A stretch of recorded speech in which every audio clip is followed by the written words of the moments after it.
الحمد لله رب العالمين والصلاة والسلام على أشرف الأنبياء والمرسلين نبينا محمد وعلى آله وصحابه أجمعين وبعد۔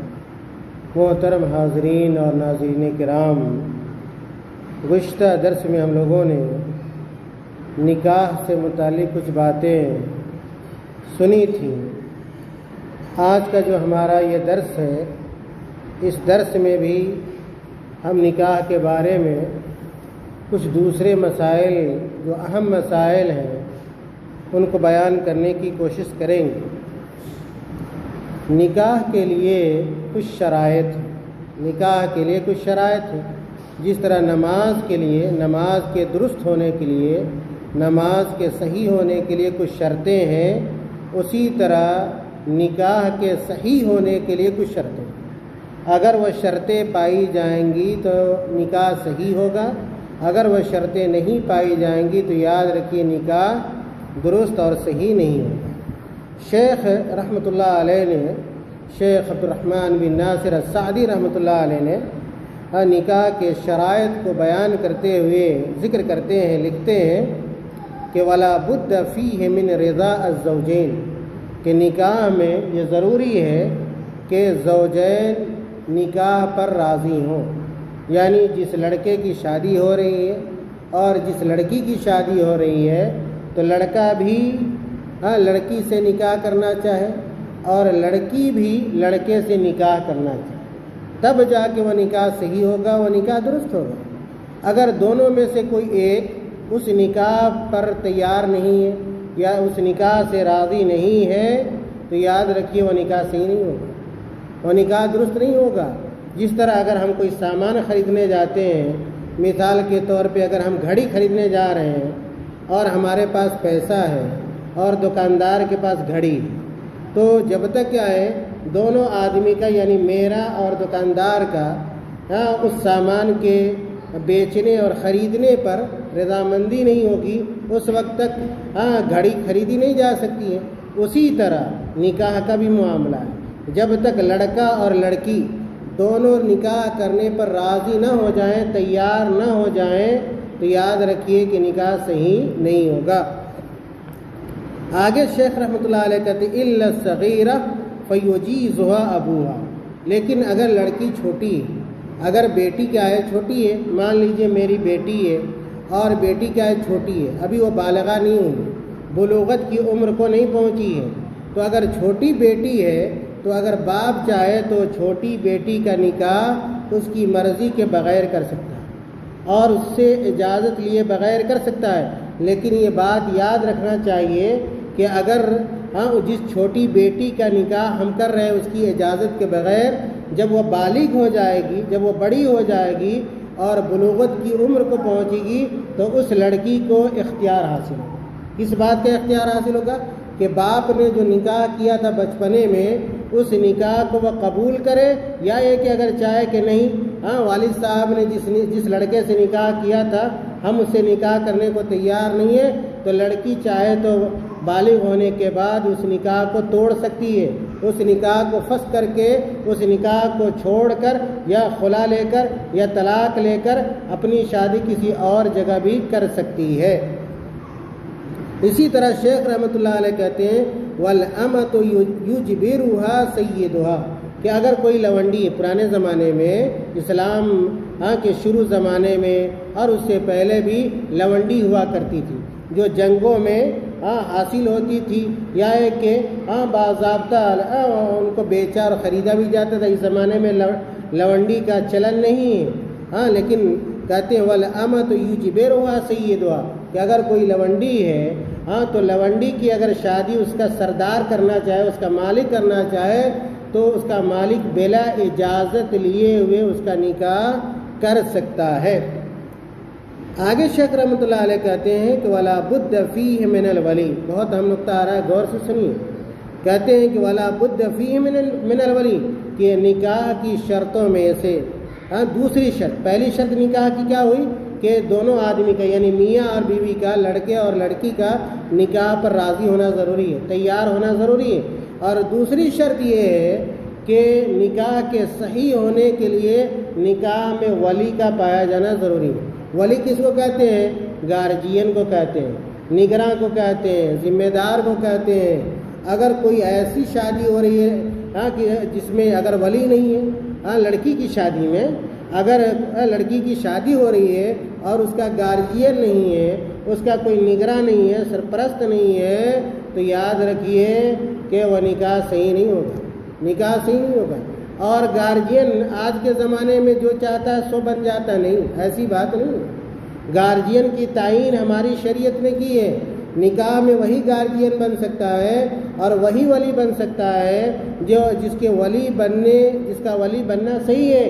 مثال کے طور پہ شیخ رحمۃ اللہ علیہ نے آگے ذکر کیا ہے، بلکہ اس سے پہلے حدیث سنیے۔ اللہ کے نبی صلی اللہ علیہ وسلم نے کہا کہ لا نکاح الا بولی، کہ کوئی بھی نکاح لڑکی کا کوئی بھی نکاح بلا ولی کا نہیں ہوتا، بلا گارجین کا نہیں ہوتا ہے۔ لیکن آج کے زمانے میں بہت ساری ایسی لڑکیاں ہیں جو عمر کی شادی کی عمر کو پہنچ جاتی ہیں اور بلا ولی کے وہ شادی کر لیتی ہیں، بلا گارجین کے وہ شادی کر لیتی ہیں، گھر سے بھاگ جاتی ہیں، کورٹ میرج جا کے کر لیتی ہیں، فلاں چلاں کو یعنی اجنبی آدمی کو جو گارجین نہیں بن سکتا، جو ولی نہیں بن سکتا، اس کو ولی بنا لیتی ہیں اور اپنا نکاح کر لیتی ہیں۔ یاد رکھیے کہ وہ شادی درست نہیں ہے، وہ نکاح درست نہیں ہے۔ تو پتہ یہ چلا کہ وہی نکاح صحیح ہوگا، وہی نکاح درست ہوگا جس نکاح میں ولی پایا جائے۔ تو جو لڑکیاں گھر سے بھاگ کر والد کو چھوڑ کر یا کہ ولی کو چھوڑ کر نکاح کر لیتی ہے جا کر کہیں پہ، یاد رکھیے کہ ایسا نکاح صحیح نہیں۔ بلکہ اگر لڑکی اس طرح زندگی گزارتی کسی لڑکے کے ساتھ، کسی مرد کے ساتھ، تو گویا وہ زنا کر رہی ہوتی، وہ زانیہ قرار پائے گی۔ جو بلا ولی کے نکاح کر لے وہ نکاح ہی درست نہیں ہوا، جب نکاح درست نہیں ہوا تو وہ زنا ہوا۔ آگے شیخ رحمۃ اللہ علیہ کہتے ہیں کہ وَأَوْلَى النَّاسِ بِتَزْوِيجِ الْحُرَّةِ أَبُوهَا وَإِنْ عَلَا۔ شیخ رحمۃ اللہ علیہ کہتے ہیں کہ اگر کوئی آزاد عورت ہے، میں نے کہا پرانے زمانے میں غلام عورتیں بھی ہوتی تھی، باندھی بھی ہوتی تھی، اماں بھی ہوتی تھی، لیکن اگر کوئی آزاد عورت ہے یعنی غلام نہیں ہے بلکہ آزاد ہے، جیسے آج کے زمانے میں جو عورتیں ہیں وہ سب کی سب کیا ہے؟ آزاد ہے، وہ غلام نہیں ہے۔ تو کہتے ہیں وَأَوْلَى النَّاسِ بِتَزْوِيجِ الْحُرَّةِ، کہ اگر کوئی آزاد عورت ہے تو اس کی شادی کرانے کا سب سے زیادہ اگر کوئی حقدار ہے تو کون ہے؟ اس کا باپ ہے۔ پتہ کیا چلا کہ سب سے ولی بننے کا نکاح میں ولی بننے کا، گارجین بننے کا سب سے زیادہ اگر کوئی حقدار ہے تو وہ کون ہے؟ لڑکی کا باپ ہے۔ اگر لڑکی کا باپ موجود ہے تو اس کی موجودگی میں کوئی دوسرا آدمی ولی نہیں بن سکتا۔ آگے کہتے ہیں اگر باپ نہیں ہے تو پھر کون ہے؟ دادا۔ اگر دادا نہیں ہے تو پردادا۔ اس طرح یہ ترتیب اوپر تک چلی جائے گی۔ باپ ہے تو باپ ولی بنے گا، نہیں تو دادا بنے گا، پردادا بنے گا، اوپر جو بھی ہے وہ ولی بن سکتے ہیں۔ ثم ابنها، لیکن اگر باپ دادا پردادا نہیں ہے لڑکی کا تو پھر کون ولی بننے کا زیادہ حقدار ہے؟ ابنها، اس عورت کا بیٹا۔ مثال کے طور پر اگر کوئی بیوہ عورت ہے اور اس کی شادی ہو رہی ہے اور پہلے سے اس کا بیٹا اگر موجود ہے اور اس عورت کا باپ دادا نہیں ہے تو ولی کون بنے گا؟ اسی عورت کا بیٹا ولی بن سکتا ہے۔ اگر بیٹا نہیں ہے، پوتا ہے تو پوتا بھی بن سکتا ہے، پڑ پوتا بھی ولی کا ہے، بن سکتا ہے۔ اگر یہ لوگ نہیں ہیں تو پھر کس کی باری آئے گی؟ بھائی کی باری آئے گی۔ لڑکی کا بھائی ہے، اپنا بھائی ہے یعنی سگا بھائی ہے یا ایک سوتیلا بھائی ہے، تو یہ سب کیا ولی بن سکتے ہیں۔ اگر بھائی نہیں ہے اپنا یا سوتیلا تو پھر کون ولی بن سکتا ہے؟ چچا بن سکتے ہیں، چچا بن سکتا ہے، چچا کے بیٹے ولی بن سکتے ہیں، اور اس طرح جو بھی اسبا ہیں وہ اسبا کیا ہے؟ ولی بن سکتے ہیں، لیکن ترتیب کے ساتھ۔ جو زیادہ حقدار ہے، جو زیادہ قریبی رشتہ دار ہے، وہ ولی بننے کا زیادہ حقدار ہے۔ آگے شیخ رحمۃ اللہ علیہ کہتے ہیں ثم الاقرب فالاقرب من اسباتها، کہ باپ دادا کے بعد اور بیٹا کے بعد وہ آدمی نکاح میں ولی بن سکتا ہے جو کیا ہو؟ جو زیادہ قریبی رشتہ دار ہو۔ اسبا میں سے جو زیادہ قریبی رشتہ دار ہو وہ ولی بن سکتا ہے۔ شیخ رحمۃ اللہ علیہ آگے کہتے ہیں کہ متفق علیہ روایت ہے، حدیث ہے کہ اللہ کے نبی صلی اللہ علیہ وسلم نے کہا لا تنکح الأیم حتی تستعمر حتی تستعمر ولا تنکح البکر حتی تستأذن، کہ جس لڑکی کی شادی ہوتی ہے دو طرح کی ہو سکتی ہے، جس لڑکی کی شادی ہوتی ہے دو طرح کی ہو سکتی ہے، ہو سکتا ہے جس لڑکی کی شادی ہو، جس عورت کی شادی ہو وہ بیوہ ہو، یا یہ کہ پہلے سے شادی شدہ ہو، پہلے سے شادی شدہ، یا یہ کہ بالغہ لڑکی، یا یہ کہ بالغہ لڑکی ہے۔ تو سنیے، اگر بیوہ ہے یا پہلے سے شادی شدہ عورت ہے یا یہ کہ بالغہ لڑکی ہے جو بالغ ہو چکی ہے، اگر ایسی لڑکی کا نکاح کرایا جا رہا ہے تو وہ نکاح اسی وقت صحیح ہوگا، درست ہوگا جب کیا ہے اس لڑکی سے اس نکاح کے بارے میں مشورہ کر لیا جائے۔ آج دقت یہ ہے کہ بہت سارے گارجین حضرات اپنی بیٹی کا شادی کر رہے ہیں، بہن کی شادی کرتے ہیں، لیکن نہ بیٹی سے مشورہ کرتے ہیں نہ بہن سے مشورہ کرتے ہیں، لڑکی سے مشورہ ہی نہیں ہوتا ہے، اس کی رائے معلوم ہی نہیں کی جاتی ہے، زبردستی کر کے بلا مشورے کیے ہوئے والدین یا گارجین حضرات شادی کرتے ہیں۔ یاد رکھیے درست طریقہ نہیں، صحیح طریقہ یہ ہے کہ اگر لڑکی بالغہ ہے یا یہ کہ پہلے سے بیوہ ہے، شادی شدہ ہے، دوبارہ شادی ہو رہی ہے، تیسری شادی ہو رہی ہے، تو اس سے اجازت طلب کرنا ضروری ہے۔ کہتے ولا تنکح البکر حتی تستأذن، کہ اگر باکرہ بالغہ ہے، باکرہ ہے، غیر شادی شدہ ہے، لیکن اگر وہ بلوغت کی عمر کو پہنچ گئی ہے تو اس سے بھی اجازت طلب کی جائے گی، مشورہ کیا جائے گا۔ اگر اجازت دے کہ ہاں میری شادی فلاں لڑکے سے کی جائے یا فلاں لڑکے سے ہمارا نکاح کیا جائے تب اس کا نکاح کیا جائے گا، ورنہ نکاح نہیں کیا جائے گا۔ کہتے ہیں کہ صحابہ کرام نے پوچھا قالوا یا رسول اللہ وکیف اذنها، کہ اگر اجازت طلب کی جا رہی ہے، اگر کوئی کنواری لڑکی ہے، اگر اس سے اجازت طلب کی جا رہی ہے تو اس سے کیسے اجازت طلب کی جائے گی؟ کیسے پتہ چلے گا کہ وہ لڑکی کیا ہے نکاح کرنے پر تیار ہے، راضی ہے؟ تو اللہ کے نبی صلی اللہ علیہ وسلم نے کہا کہ قال ان تسکت، کہ اگر گارجین جائے لڑکی سے پوچھنے مشورہ کرنے کہ تمہاری شادی ہم فلاں لڑکے سے کر رہے ہیں، فلاں جگہ کر رہے ہیں، تمہاری کیا رائے ہے، تمہارا کیا مشورہ ہے؟ اگر وہ لڑکی خاموش رہتی ہے تو یہ سمجھا جائے گا کہ یہ لڑکی تیار ہے وہاں شادی کرنے کے لیے یا اس لڑکے سے شادی کرنے کے لیے۔ اگر لڑکی تیار نہیں ہے تو خلاصہ ایک دم واضح طور پہ یہ بتلانا پڑے گا کہ ہم وہاں شادی کرنا نہیں چاہتے۔ دقت یہ کہ بہت ساری لڑکیاں رشتہ ان کو قبول نہیں ہوتا ہے یا پسند نہیں ہوتا ہے کہ فلاں لڑکے سے شادی کریں یا فلاں جگہ شادی کریں، لیکن وہ بولتی نہیں ہے اور خاموش رہتی نہیں۔ اگر رشتہ ناگوار ہے، ناپسند ہے، لڑکیوں کو چاہیے کہ وہ اپنے والد کو بتائے کہ ہم فلاں جگہ فلاں لڑکے سے ہم رشتہ کرنا نہیں چاہتے ہیں، ہمیں وہ رشتہ پسند نہیں ہے، وہ لڑکا پسند نہیں ہے۔ اللہ کے نبی صلی اللہ علیہ وسلم کے زمانے میں ایک واقعہ پیش آیا، سنیے کہ ایک آدمی نے اپنی بیٹی کی شادی بلا اس کی پسند کے کرا دیا، اور اللہ کے نبی صلی اللہ علیہ وسلم کے سامنے جب یہ معاملہ آیا کہ اس کے والد نے اس کی شادی بلا لڑکی کی رضامندی کی کرا دیا ہے، تو اللہ کے نبی صلی اللہ علیہ وسلم نے اس لڑکی کو اختیار دیا کہ چاہو تو تم اس رشتے کو قبول کرو، اور اگر تمہاری دلچسپی نہ ہو یا تمہاری خواہش نہ ہو تو تم اس رشتے کو چھوڑ سکتی ہو۔ خیر، اسی طرح اللہ کے نبی صلی اللہ علیہ وسلم نے ایک حدیث کے اندر بیان فرمایا، بلکہ نکاح کی شرطوں میں سے تیسری شرط، پہلی شرط ہم نے یہ بتلائی کہ میاں بیوی کا تیار ہونا، رضامندی ضروری ہے۔ دوسری شرط ہم نے یہ بتلایا کہ نکاح میں ولی کا پایا جانا، گارجین کا پایا جانا ضروری ہے، اور یہ بھی بتلایا کہ کون لوگ ولی ہو سکتے ہیں، نکاح میں گارجین بن سکتے ہیں۔ اور پھر ہم نے یہ بتلایا کہ اگر کوئی شادی شدہ ہے تو اسے اجازت کیسے لی جائے گی، اگر کوئی کنواری لڑکی ہے اسے اجازت کیسے طلب کی جائے گی۔ اور چوتھی شرط یاد رکھیے، نکاح کی چوتھی شرط یہ ہے کہ اگر نکاح ہو رہا ہے تو اس کا اعلان بھی ہونا چاہیے۔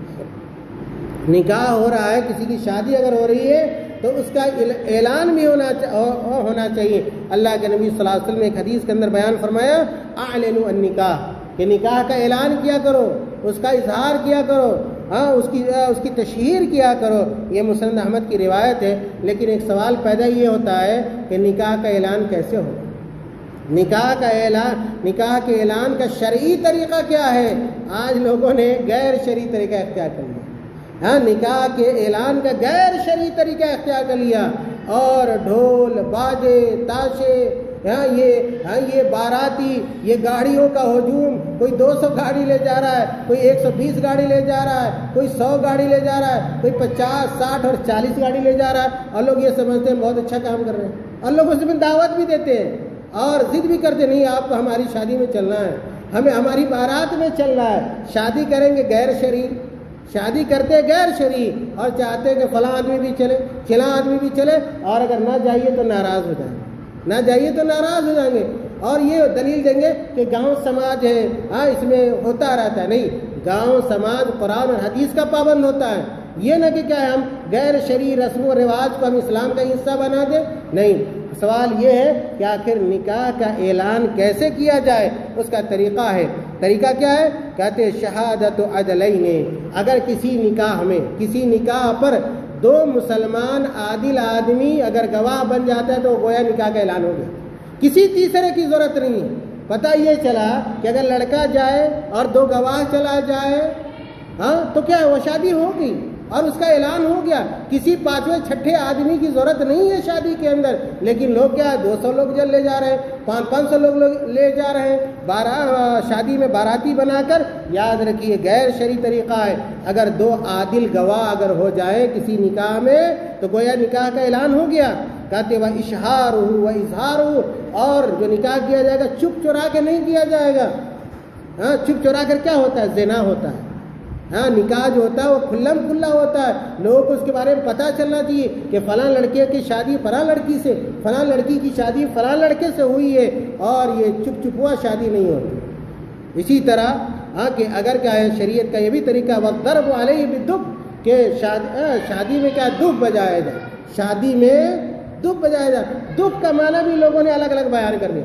دف سے لوگوں نے مراد کیا لے لیا؟ ڈھول باجا تاشا لے لیا۔ نہیں، دف جو ہوتا ہے وہ چھوٹا سا ہوتا ہے، چھوٹا سا، ایک طرف کیا اس کا کھلا ہوتا ہے، جب اس کو آپ بجائیے گا تو ہلکی سی آواز آئے گی۔ اور دف کون بجائیں گی؟ جو گھر میں جو خواتین ہوتی ہیں نا، گیت وغیرہ گاتی ہیں، وہ غیر شرعی گیت آج کی نہیں، آج جو گھروں میں شادی کے مناسبت سے جو گیت ہوتی ہے جس میں گالیاں ہوتی ہیں، وہ لڑکے والے لڑکی والے کو گالی دیتے ہیں، اور لڑکی والے لڑکے والے کو گالی دیتے ہیں۔ یہ شادی میں یہ گالی کہاں سے آ گئی؟ یاد رکھیے یہ سب غیر شرعی رسم و رواج ہے، اس سے بچنا چاہیے، اس سے دور رہنا چاہیے، اور شریعت کے مطابق شادی کرنی چاہیے۔ دف بھی جو بجایا جائے گا، آج بھی عربوں میں جب شادی ہوتی ہے، عربوں میں تو دف بجاتے ہیں، اور دف ایک دم ہلکی سی آواز آتی ہے، اور گھر میں خواتین جمع ہو کر دف بجاتی ہیں۔ یہ ہے نہ کہ کیا ہے باضابطہ کیا بینڈ باجا بلایا جائے، یہ فلانا بینڈ، یہ چلانا بینڈ، اور لوگ یہ سمجھتے ہیں کہ اگر شادی میں تاشا اور باجا نہیں ہے تو وہ شادی کیا نہیں ہوتی ہے۔ یاد رکھیے کہ یہ سب گناہ ہے اور پیسے کا اسراف ہے، اللہ تعالیٰ ایک ایک پیسے کا حساب کرنے والا ہے۔ آخری نقطہ آج کے درس کا کہتے ہیں کہ وَلَيْسَ لِوَلِيِّ الْمَرَّةِ تَزْوِيجُهَا بِغَيْرِ كُفْءٍ لَهَا، کہ ولی کو چاہیے، لڑکی کے گارجین کو چاہیے کہ لڑکی کی شادی مناسب رشتہ دے کر گئے، کوشش یہ کرے کہ اپنی برابری میں شادی کرے، اپنی برادری میں نہیں، اپنی برابری میں۔ مثال کے طور پر اگر لڑکی دیندار ہے، بہت زیادہ دیندار لڑکی ہے، صوم و صلات کی پابند ہے، تو ایک گنہگار سے لے جا کے آپ شادی کر دیجئے، شرابی سے لے جا کر شادی کر دیجئے، جواڑی سے لے جا کر شادی کر دیجئے، یا ایک کہ بہت کیا ہے اچھے گھرانے میں پلی بڑی لڑکی ہوئی ہے، تو آپ اس کو لے جا کر ایک دم کیا ہے غریب فقیر قلاس محتاج لڑکے سے شادی کر دیجئے۔ یہ درست نہیں ہے۔ یہ ہر گارجین کو چاہیے کہ اپنی حالت دیکھے، اپنی کیفیت دیکھے، اور اپنے گھر کا جائزہ لے، اور جو اس کا طور طریقہ ہے، جو اس کا اسٹیٹس ہے، عام طور پہ اس حساب سے اپنی لڑکی کی شادی کرنے کی کوشش کرے۔ لیکن آج کے زمانے میں لوگ کیا برادری دیکھتے ہیں، دینداری نہیں دیکھتے، لوگ کیا دیکھتے ہیں؟ برادری دیکھتے ہیں، یہ خان برادری، یہ شیخ برادری، یہ سید برادری، یہ فلاں برادری۔ جب تک برادری نہیں ملے گی شادی نہیں ہوگی، اگرچہ اس برادری کا لڑکا جو گیا گزرا کیوں نہ ہو، شرابی کیوں نہ ہو، جواڑی کیوں نہ ہو، چور چکار بدماش کیوں نہ ہو، وہاں لوگ شادی کر دیں گے، لیکن ایک دیندار آدمی سے شادی کرنے کی کوشش نہیں کریں گے۔ لیکن گارجین کو چاہیے کہ مناسب جگہ پہ مناسب جگہ پہ مناسب لڑکے سے اپنی لڑکی کی شادی کرے۔ اور یہاں پہ شیخ رحمۃ اللہ علیہ نے یہ بھی بتلایا ہے کہ اگر جو قریبی اگر ولی ہے، گارجین ہے، اگر وہ موجود نہیں ہے، مثال کے طور پہ باپ ہے اور باپ لاپتہ ہے، غائب ہے 10 سال سے 5 سال سے، اس کا اتا پتہ نہیں ہے، اور دادا موجود ہے، تو باپ کے بعد دادا کی ذمہ داری بنتی ہے کہ مناسب جگہ پہ اپنی پوتی کی شادی کرائے۔ اور اگر کوئی ایسی لڑکی ہے جس کا کوئی گارجین نہیں، ایسی لڑکی ہے جس کا کوئی اپنا گارجین نہیں ہے، اس کے رشتہ دار میں کوئی گارجین نہیں ہے، تو ایسی لڑکی کا گارجین کون ہوگا؟ ایسی لڑکی کا ولی کون بنے گا نکاح میں؟ اللہ کے نبی صلی اللہ علیہ وسلم نے کہا السلطان ولی من لا ولی لہ، کہ بادشاہ حاکم جو ہوگا، اور حاکم سے مراد وہ مسلمان حاکم ہے، وہ غیر مسلمان حاکم نہیں ہے۔ اگر کوئی ایسی لڑکی ہے جس کے گھر کا کوئی ولی نہیں ہے، گارجین نہیں ہے، تو جو مسلمان حاکم ہوگا اور سردار ہوگا وہ اس کا ولی بنے گا، وہ اس کا گارجین بنے گا۔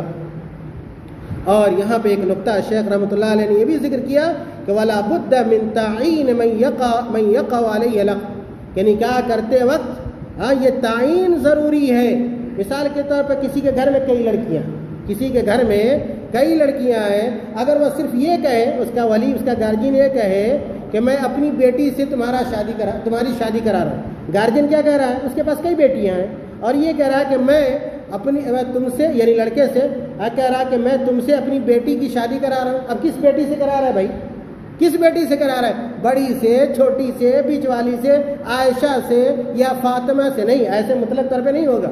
اگر کسی کے پاس کئی بیٹیاں ہیں، اگر وہ شادی کرا رہا ہے تو نام رکھنا ضروری ہے، اس لڑکی کی صفت بیان کرنا ضروری ہے، اور لڑکے سے کہنا ضروری ہے کہ تمہاری شادی میں اپنے فلاں لڑکی سے کرا رہا ہوں، تاکہ نام لے لے تو تمیز ہو جائے گی کہ فلاں لڑکی سے شادی ہو رہی، یا کوئی ایسی صفت بیان کر دے جس سے وہ لڑکی دوسری لڑکیوں سے ممتاز ہو جائے۔ اور اسی طرح یہ بھی ضروری ہے کہ مرد یا لڑکے کی شادی اس لڑکی سے ہو، اس عورت سے ہو جس عورت سے اس کی شادی ہو سکتی ہے۔ ایسا نہیں کہ جس سے چاہے اس سے شادی کر لے، نہیں، کچھ ایسی عورتیں ہیں، یاد رکھ لیجیے، آگے ہم بیان کریں گے اگلے درس میں، کچھ ایسی عورتیں ہیں جن عورتوں سے اگر آپ چاہیں بھی تو آپ کی شادی اور آپ کا نکاح نہیں ہو سکتا، جس کو ہم کیا کہتے ہیں؟ محرمات کہتے ہیں۔ محرمات کچھ ایسی عورتیں ہیں جن سے نکاح کرنا، شادی کرنا ہمیش کے لیے حرام ہے، اور کچھ ایسی عورتیں ہیں جن سے نکاح کرنا وقتی طور پہ حرام ہے، اگر وہ چیز ختم ہو جائے تو پھر اس عورت سے نکاح کیا جا سکتا ہے۔ انشاءاللہ آئندہ درس میں ہم یہ بتائیں گے وہ کون سی عورتیں ہیں جن سے ایک مسلمان کبھی بھی زندگی میں کبھی بھی شادی نہیں کر سکتا، اور وہ کون سی عورتیں ہیں جن سے آدمی وقتی طور پہ نہیں کر سکتا، لیکن اگر وہ سبب ختم ہو جائے، سبب دور ہو جائے تو پھر اس عورت سے نکاح کیا جا سکتا ہے۔ اسی طرح یہ بھی بتلایا جائے گا کہ ان عورتوں سے بھی نکاح نہیں کیا جا سکتا جو دودھ پلانے کی وجہ سے رشتہ دار بن جاتی ہیں۔ دودھ یعنی دودھ شریک ماں ہو گئی، اس سے نکاح ہو سکتا ہے۔ اس عورت سے نکاح کوئی کر لے جس نے اس کو دودھ پلایا ہے، یا اس عورت سے نکاح کر لے اس عورت کی بیٹی سے جس نے اس لڑکے کو دودھ پلایا ہے، یعنی دودھ شریک ماں، رضائی ماں ہو، رضائی بہن ہو، ان عورتوں سے یا دوسری جو اس طرح کی جو رشتہ داریاں ہیں ان سے کوئی مرد کیا ہے؟ شادی نہیں کر سکتا، نکاح نہیں کر سکتا ہے۔ اللہ تعالیٰ سے دعا ہے کہ اللہ رب العالمین ہم تمام لوگوں کو دین سمجھنے، دین پر عمل کرنے اور جو شرعی مسائل ہیں ان کو جاننے اور دوسروں تک پہنچانے کی توفیق عطا فرمائے، آمین۔ وآخر دعوانا الحمد للہ رب العالمین، والسلام علیکم ورحمۃ اللہ وبرکاتہ۔